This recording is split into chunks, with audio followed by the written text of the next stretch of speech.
3 years of silence. And the first knock was so small I thought I'd dreamed it.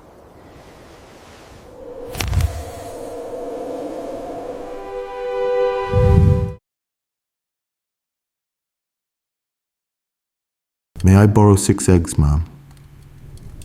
Before those words there was a knock, and the knock was so small that Adelaide Finch stood at her stove with the coffee pot in her hand and could not say for certain she had heard one.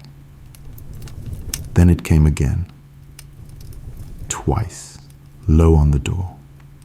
It was the last Monday in August, 1893, a little past 7 in the morning, on a farm, a mile or so out of Alder Creek, Nebraska.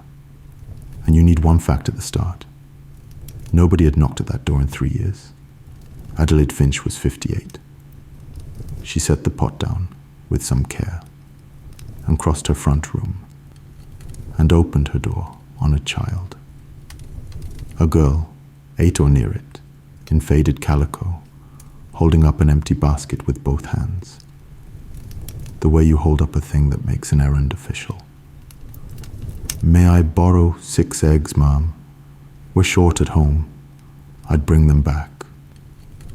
Adelaide looked at the child and passed her at the empty road and found her voice where she had left it. "Whose girl are you?" "Elsie Marsh, from the next place down." And then, as though it settled the question for good, "Papa doesn't know I came." Adelaide Finch stood back from her own door. "Well," she said, "come in out of the sun while I count them." The silence Adelaide Finch lived inside of was 3 years old, and it was built, like most silences, out of nothing anybody meant. Levi Finch died in the spring of 1890, the fever, 10 days of it, after 31 years of marriage. People came for the burying, and for a while after. Then it thinned, the way it always thins, and by the first frost of that year, it had stopped. There were no children. There was a nephew in Ohio who sent a letter at Christmas, and a letter is not a knock. She did not shut herself away. Whatever the place needed, she drove to town and got. She fetched her own mail and paid cash at Hobart's store. She went out into the world regular.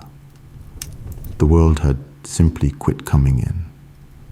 She stopped going to church the second winter. It was not God she quit.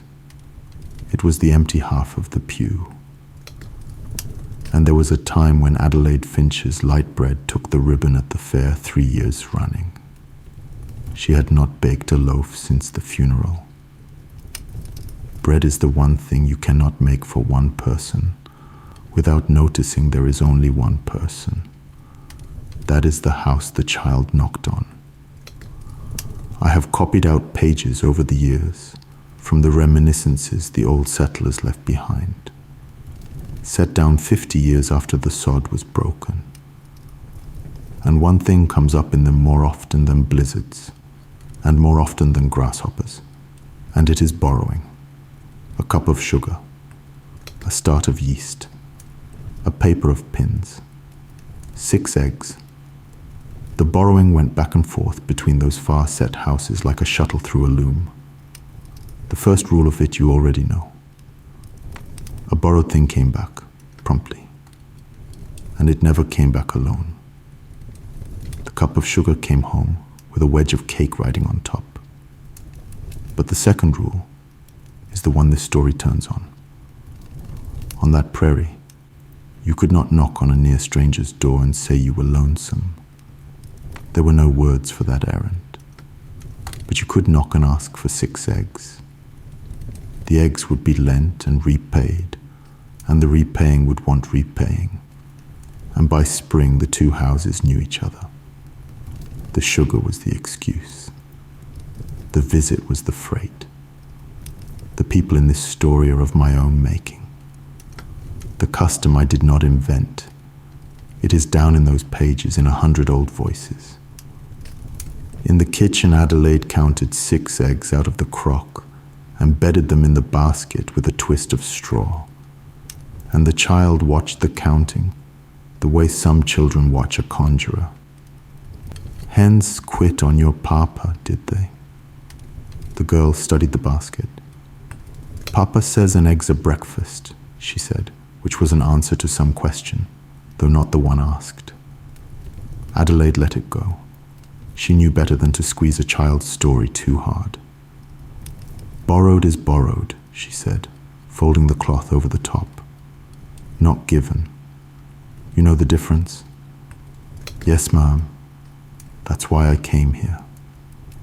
She went off down the road with the basket held out in front of her, important as a deacon with the collection.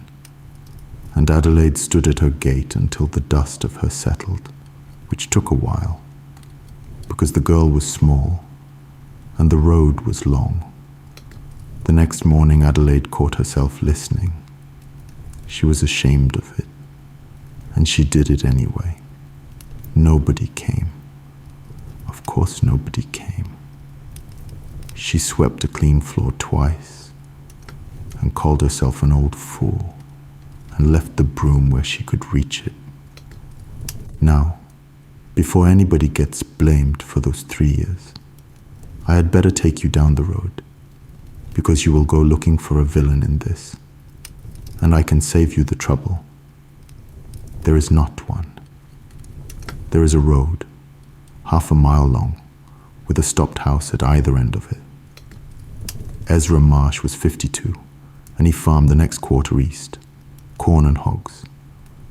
His wife died in the fall of 1891, the fever again, and left him a daughter of 6, born late in his life. He was not a hard man. Anybody in Alder Creek would tell you that, and then run out of things to tell you. He paid his accounts and kept his fences. He sat in the back pew with the child beside him and left before the handshaking. Not a hard man, a stopped one. So there they sat that August. A woman 3 years quiet at one end of half a mile of road, and a man 2 years quiet at the other. Neither was ever going to knock on that road's other door, and both could have told you why. And both would have been wrong. It took the child. 3 days after the eggs, on Thursday, the knock came again, bolder, a knock with practice behind it. And when Adelaide opened the door, the basket came up at her with a loaf in it. It was, to be plain, a terrible loaf. Burnt down one side, pale on the other, sunk in the middle like a stove-in hat. I came to pay back the eggs, the child said. Adelaide turned the loaf over in her hands. Who taught you to bake? Nobody. And then, the words came out of Mama's book. The rest I had to guess. Adelaide cut the heel off that loaf and stood right there and ate it, with butter every bite, while the child watched her the way you watch a judge. It was the worst bread she had ever put in her mouth, and she was 58 years old, and she finished it. You didn't owe the eggs back in bread, child. Eggs would have done. If you borrow, you have to go back. The girl said it the way you say a thing everybody is supposed to know. That's the rule. Well, said Adelaide Finch. Then her own voice went on without asking her leave. You'd best borrow something else while you're here, so there's a reason for Saturday. What happened Saturday? Bread happened Saturday. That loaf is a debt against flour everywhere, and I mean to see it paid. She lit the oven. Friday and the smell of baking went through the house, like something being forgiven. Saturday the child came at 7 sharp, and by 8 there was flour on the both of them, and by 10 2 loaves stood cooling on the sill, and a third was learning its manners in the oven. On Tuesday, Adelaide Finch walked into Hobart's store and bought a 50-pound sack of flour and cornmeal besides. Hobart weighed it out with his face as flat as he could keep it, which was not very. baking again, Mrs. Finch?" "It appears I am." He carried the sack to her wagon himself, and that evening told his wife it was the first flour to leave his store for the Finch place since Levi Finch was buried. And his wife asked who was sick. That is how far out of the habit of good news that town had gotten. But the news went around, the way it does. Adelaide Finch's oven was lit, and the town knew only what its own eyes gave it. A small girl on the Finch Road most mornings, going one way with a basket and coming back the other, like a needle going through cloth. September came in warm, and the borrowing found its stride. A cup of buttermilk went down the road, and came back a cup of molasses. A darning needle went down, and came home in a pincushion the child had sewed herself. A start of yeast, a pie tin. By month's end there was hardly a thing in either house that had not done its time on that road. The basket did all of it. A small oval willow basket, with a handle somebody had mended with wire long ago, the wire gone smooth from hands. Adelaide got, so she knew its creak on the porch before the knock came. Saturdays were bread.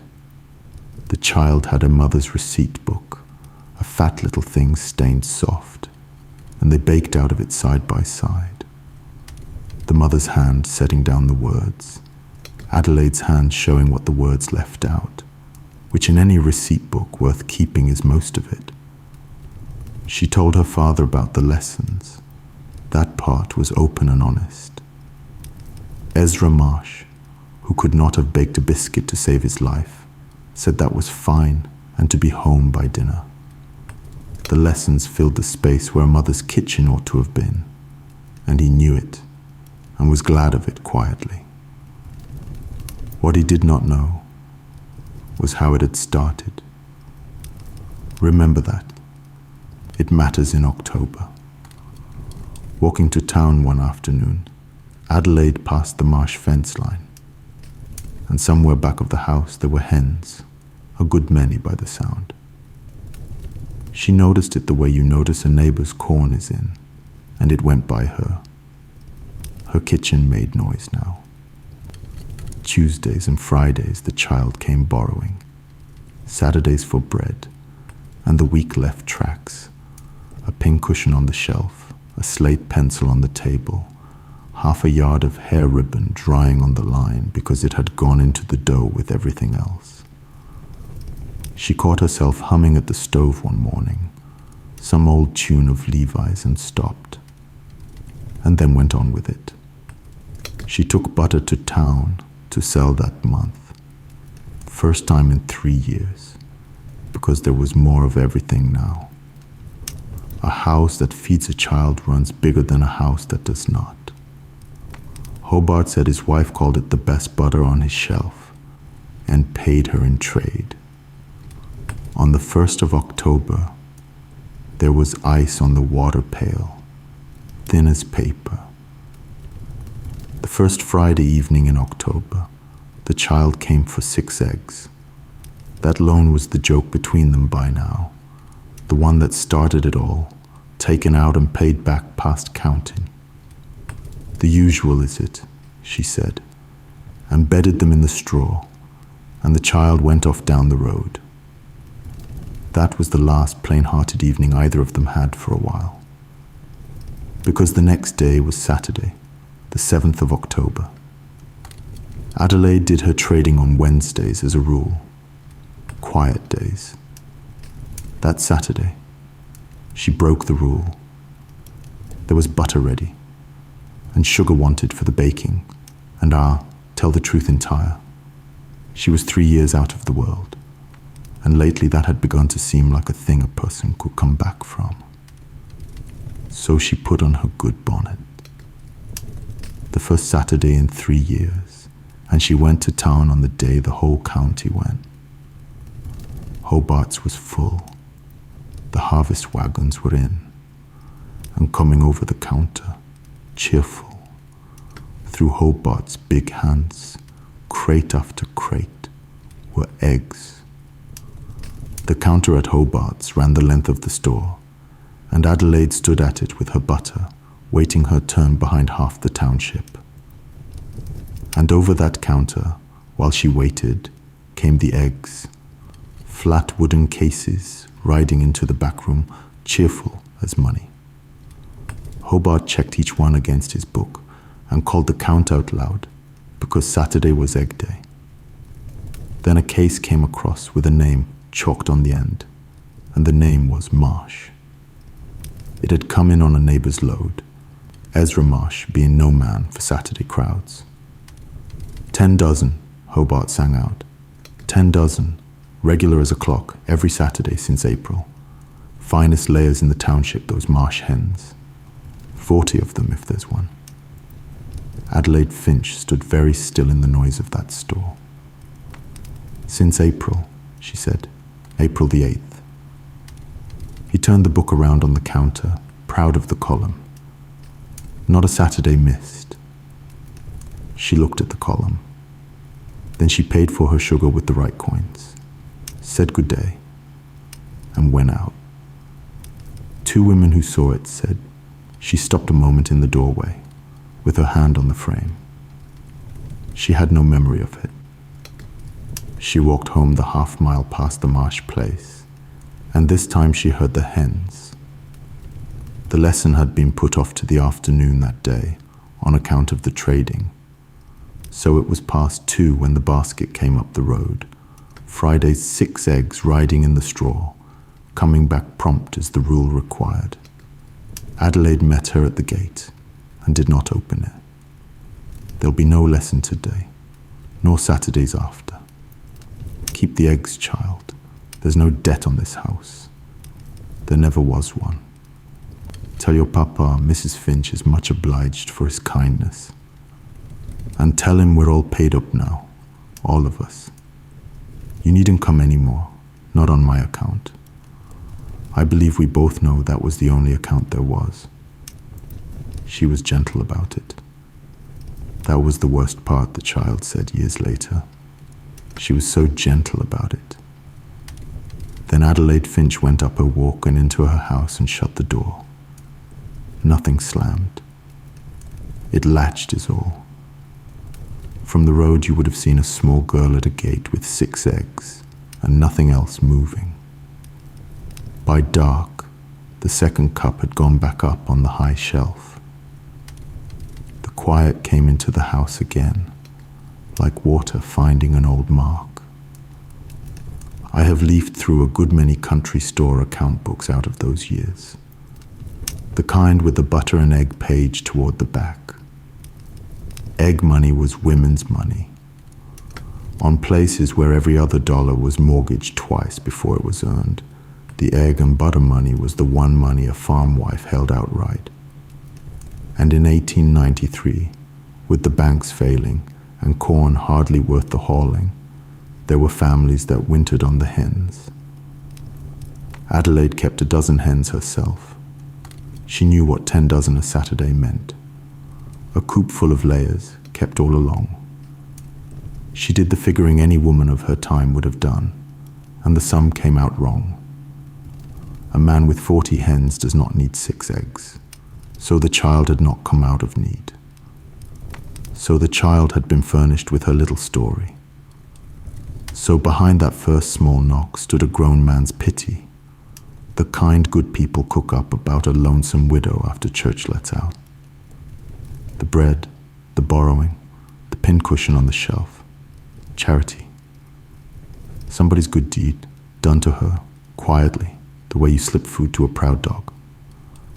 Every fact she had fit that sum. The one fact she lacked was 8 years old.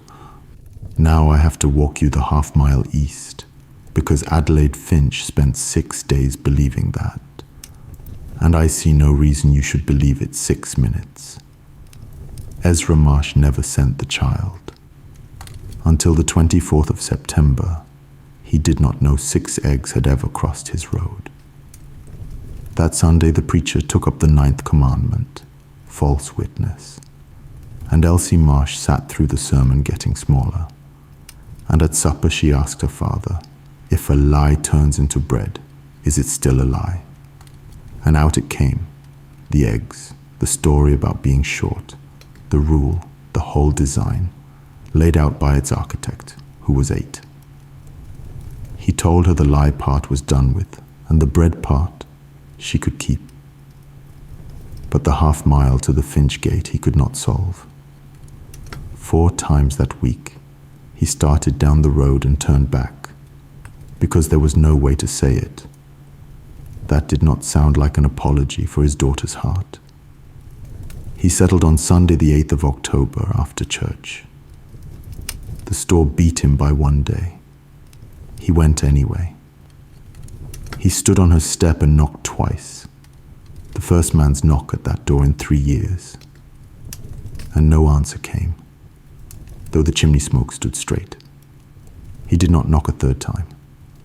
He understood a shut door. He had been one. And on Monday morning, there was a basket on Adelaide Finch's step with 1 egg in it. Tuesday the same. Wednesday the same. She took the eggs in. You cannot leave an egg on a step to the barn cats, and the child counted on that too. By Friday, there were 5 in a white bowl on Adelaide's table, and no matter where she moved that bowl, it sat in the middle of the room. Friday after dark came a knock, a man's knock, level with the latch. She opened the door on Ezra Marsh, his hat held against his chest. Mrs. Finch, I'll say it from here. It's not a visit. I know how Saturday added up on you. I'd have gotten the same answer myself. But I never sent her. Till the 24th of September, I knew nothing about any 6 eggs. When I found out, it took me 2 weeks to get up this step. And the store got to you first. That's my fault. And none of it is hers. Adelaide said nothing. She said she couldn't think of another thing a person is allowed to knock on a stranger's door and ask for. And she said, his voice went rough there. She said, if you borrow, you have to go back. That was her whole design, Ma'am. 6 eggs and that rule. We have hens past counting. You know that now. The eggs were never the point. The eggs were the door. Adelaide looked at the bowl on her table. Why 1 at a time? I asked her the same. She says if she brings them all at once, it's finished. Tomorrow is the last egg, Ma'am. And she knows it. Mr. Marsh, Adelaide said at last. Do you know what she gave me that first Monday in August? 3 years of silence. And the first knock was so small, I thought I dreamed it. 91, he said. The fall. 2 years about now. A house with a man and a child in it goes loud all day and quiet where it counts. I'd have told you we were getting on. We were getting by. The child knew the difference before I did. They generally do. She stood back from her door, not wide, but back. Send her up in the morning. She has an egg yet to deliver, and Saturday is bread day. And then, Mr. Marsh, come with her. There will be more coming back than a child can carry. The morning came up golden and cold, and the child was on the step before 7, holding the basket as high as her arms would take it, 1 egg in the straw. Adelaide Finch came out and bent down to it, because a thing a child holds up that high, you stoop to take.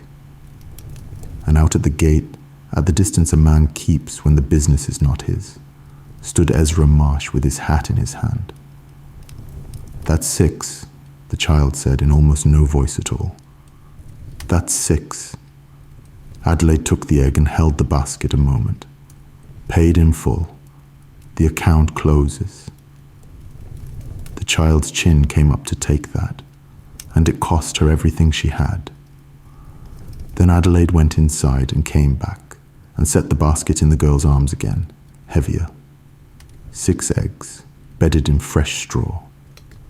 "Borrowed," she said. "You know the terms."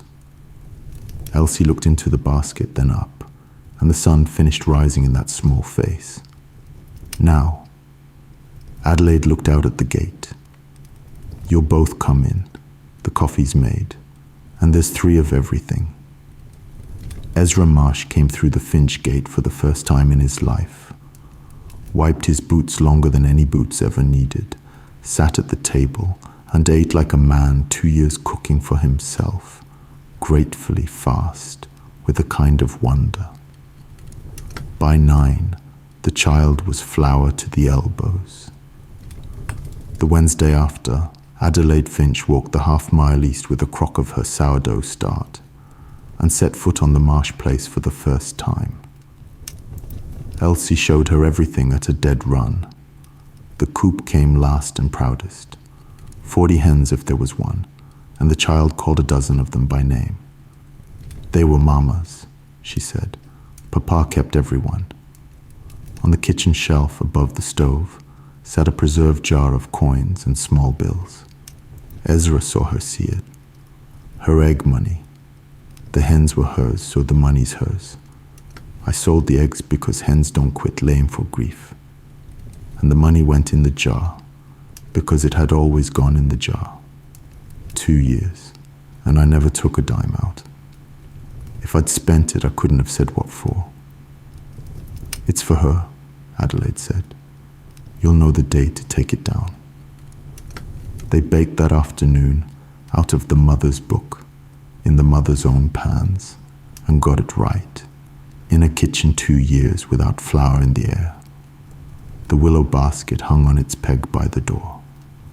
The mother's egg basket. The wire men was Ezra's work, done the year they married, because his wife would not hear of a new one. Ezra stood in his own kitchen door a minute, looking at all that, and then went out and found something to do with his hands.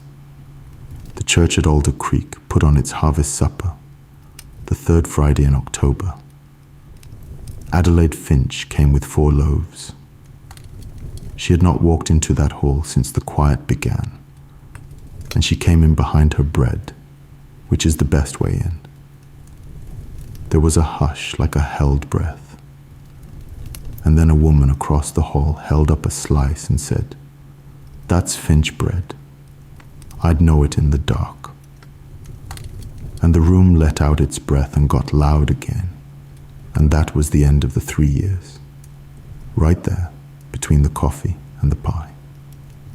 Elsie worked the far end of the table like a barker.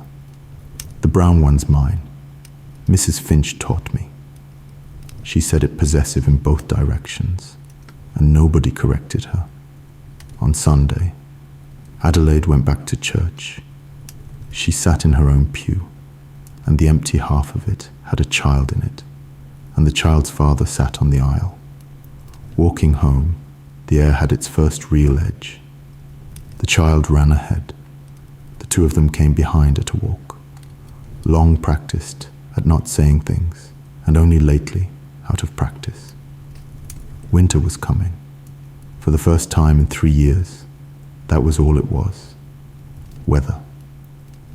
The first hard frost came in the last week of October, and Saturday morning, the grass stood white as wool, and the puddles had glass on them. Saturday breakfast at the Finch place was an institution by then. 3 plates. The child sat at the window counting frost ferns, and Ezra Marsh set down his cup. "I had a speech," he said. "Elsie's heard it. She advises against it. The child has judgment. Then I'll say it plain. Marry me, Mrs. Finch." I'm asking, because every good thing that has happened to this family in 2 years has come up this half-mile of road, and I am done pretending I walk home from here for the exercise. The child at the window had gone as still as the frost. Adelaide Finch looked at her hands a moment. Then, being Adelaide, she answered in terms. "My butter and egg money stays mine. It'd shame me any other way. The lessons go on, school term or no. I was going to ask for that one myself. And she looked at the child sitting very straight and not breathing. There is to be no more borrowing between these two houses. None. Ever again.